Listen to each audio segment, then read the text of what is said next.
which way you turn. It really is all dependent on you. You can walk them here, you can walk them here.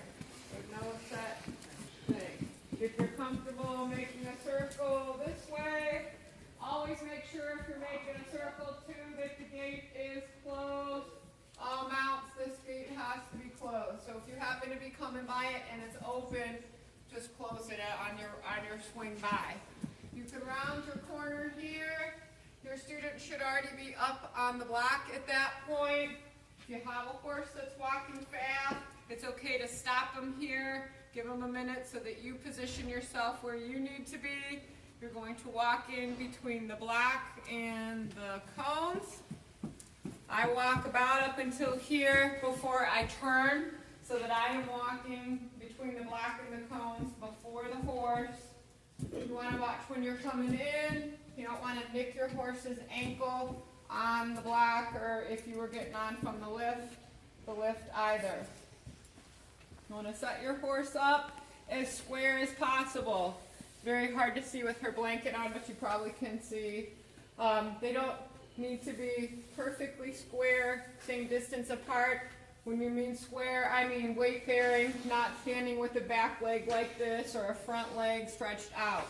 You want them evenly balanced on all four of their feet. It becomes very important when you get to your heavier riders or your more difficult mounts. That way your horse is less likely to take a step. Does that make sense? You're not going to physically hold this horse here. I see some people holding like this. They're going to physically stop them.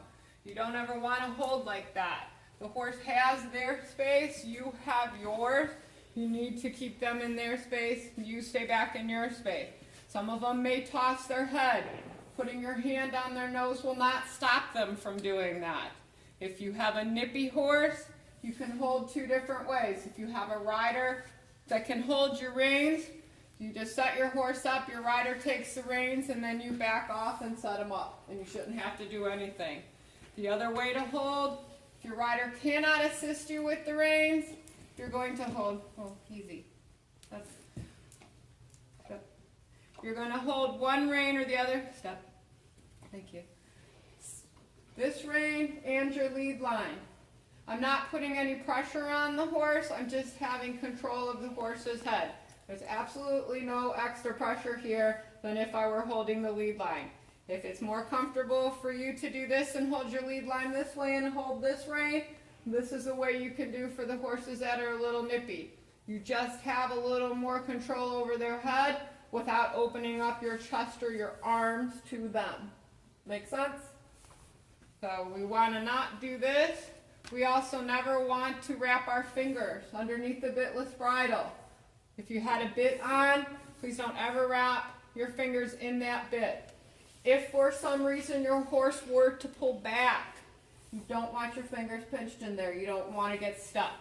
Now, pulling back, if your horse starts to pull back on you in the mounting area, release as much pressure as possible. Don't throw your lead line away.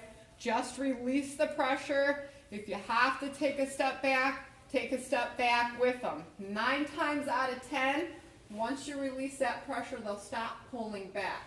But if you pull on them to stop them, chances are they're going to pull against you. We would rather they step off and go forward than go flying backwards. So if you have a horse that pulls back, like I said, just go back. If you have to go back a step or two, that's okay too. But just don't pull against them. I know it's really hard to do because you want to hold them so still here for that student. And like she did a minute ago where she moved and she stopped. Just ask her to step up or whoa or easy. Just do the best you can to keep them in that position. So she is actually more square now than she was. She's still balanced on all 4 feet and she was balanced on all 4 feet before, but she's more square now. They don't have to be perfect, just make sure you have the balance there. You talked about where to set them up, your body position, their body position. You have your offside person on that side helping with the rider. You as the leader in the mounting area are responsible for that horse. If your horse is getting antsy and for some reason your instructor doesn't see it because they're really involved in their student, a subtle comment of, are we almost ready? Or it's okay, Chrissy, I know you're getting nervous.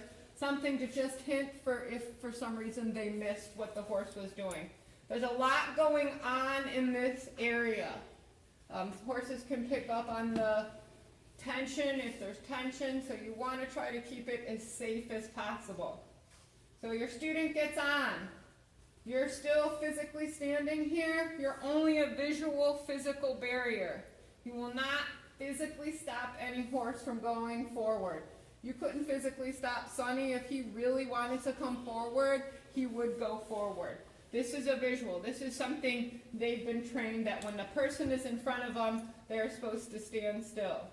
So what happens then, because they're trained to this person in front of them, when your instructor is ready, they'll say, okay, that is when you at that point transition to this side of the horse, because 9 times out of 10, they step off, because that's what they've been trained to do.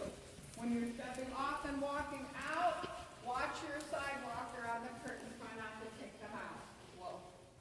You want to keep in mind that they're over there. But know that as soon as you move that position, that horse is going to want to step off. So you're going to have to make sure your instructor is ready for that.